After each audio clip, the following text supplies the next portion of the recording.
না, যখন তারা এই কথা বলেছে তখনই শেখ হাসিনার সাথে সরকারের পতন ঘটেছে। আমরা ইতিমধ্যে ভুলে গিয়েছি সৈনিকদের অবদান। আমরা বলি সৈনিকদের একটা অবদান ছিল, তাদের এই অবদানটা ভুলে গিয়েছি। তাহলে আমাদের এই ক্রমশ আমাদের স্মৃতি থেকে তারা এই গণঅভ্যুত্থানে জীবন দিয়েছিল তাদেরকে ভুলে যাব, শুধু অল্প কজনের নাম নেব এবং তারা অবশ্যই প্রত্যেকের জীবন দিয়েছেন এবং প্রত্যেকে আমাদের কাছে অত্যন্ত অত্যন্ত গুরুত্বপূর্ণ ফুটে বেরিয়েছে, যে জন্য মানুষ অকাতরে জীবন বিসর্জন দিয়েছে। সেটা হচ্ছে এই যে আমাদেরকে নতুন করে রাষ্ট্র গঠন করতে হবে। শব্দটা গঠন, সংস্কার না, গঠন করতে হবে। এই বিল্ডিং ভাঙতে হবে, নতুন করে গড়তে হবে, যাতে সত্যিকারের এখানে শিল্পকলা চর্চা হতে পারে। ঠিক তেমনি রাষ্ট্রকে ভাঙতে হবে, নতুন করে গড়তে হবে, যাতে আমরা আমাদের দ্রুত অর্থনৈতিক বিকাশ, আমাদের যে চাহিদাগুলো, এই চাহিদাগুলো আমরা পূরণ করতে পারি। কিন্তু কি ঘটল? গণঅভ্যুত্থানের পরে জনগণ ক্ষমতা পেল। 9 তারিখে ক্ষমতা পেল, মনে আছে আপনাদের? ভুলে গিয়েছেন, জুলাই গণঅভ্যুত্থান বলি, তারিখে ভুলে যাবেন কদিন পরে। ক্ষমতা পেল 5 তারিখে, জনগণের কাছে ক্ষমতা দিল, ক্ষমতা এলো, তারা লড়ে শহীদ হয়ে তারা ক্ষমতা তারা হাতের কাছে পেল। এখন এই যে জনগণ কথাটা বলেছি, এই জনগণের মধ্যে ছাত্র রয়েছে, তরুণ রয়েছে, গরিব মানুষ রয়েছে, মেহনতি মানুষ রয়েছে। আপনি দেখবেন যে প্রথম আলোতে একটা প্রতিবেদন ছাপা হয়েছে কিছুদিন আগে, তারা একটা পরিসংখ্যান, সেখানে দেখা গেছে যারা শহীদ হয়েছে তাদের মধ্যে অধিকাংশই গরিব। আমরা যারা তথাকথিত একটু তুলনামূলকভাবে মধ্যবিত্ত শিক্ষিত, আমাদের মধ্যে কিন্তু খুব বেশি শহীদ আমরা প্রাণ দিয়েছি, এটা সত্য কথা নয়। গরিব মানুষগুলো জীবন দিয়েছে, এটা খুব গুরুত্বপূর্ণ। আর তাদের কারণে আপনি গণঅভ্যুত্থানের সফল হয়েছিল সৈনিকদের কারণে, ভুলে গিয়েছেন।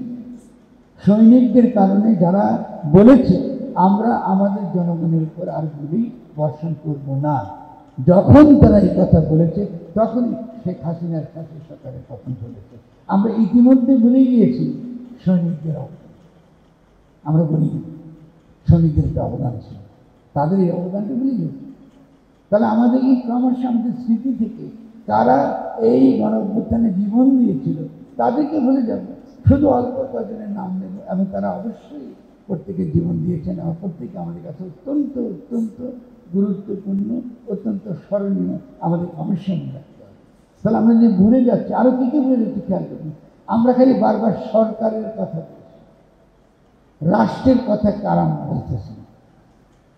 গণ অভ্যুত্থান যখন হয় 5 তারিখে, তৎক্ষণাৎ আমাদেরকে একটা জুলাই ঘোষণা দেবার কথা, এটা অধিকার, এটা কিন্তু জনগণের অধিকার। খেয়াল করুন, 5 তারিখের পর থেকে কিন্তু জনগণ যে ক্ষমতা নিজের হাতে পেয়েছে, সেই ক্ষমতা আবারও কিন্তু ফিরিয়ে নেওয়া হয়েছে, যেহেতু জুলাই ঘোষণা দিতে দেওয়া হয়।